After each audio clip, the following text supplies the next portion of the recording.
അവൻ്റെ 2 കാലുകൾക്കും ബലമില്ല.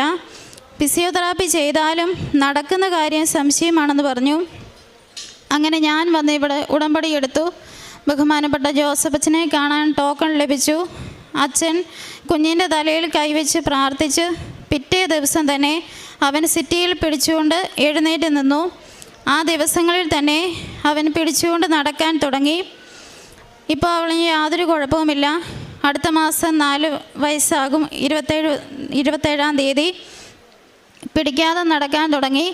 അതുപോലെ അവനൊന്നും സംസാരിക്കില്ലായിരുന്നു, അമ്മ എന്ന് പോലും വിളിക്കില്ലായിരുന്നു. ഉടമ്പടി എടുത്തു കഴിഞ്ഞപ്പോൾ അവൻ എല്ലാ വാക്കുകളും സംസാരിക്കുന്നു, നന്നായി പാട്ട് പാടും, ഒരു കുഴപ്പമില്ല. അതുപോലെ അവൻ്റെ തല അവൻ്റെ ശരീരത്തേക്കാൾ ഒരുപാട് വലുതായിരുന്നു. അച്ഛൻ തലയിൽ കൈവച്ച് പ്രാർത്ഥിച്ചു കഴിഞ്ഞപ്പോൾ തലയുടെ വലിപ്പമെല്ലാം കുറഞ്ഞ് അത് നോർമലായി.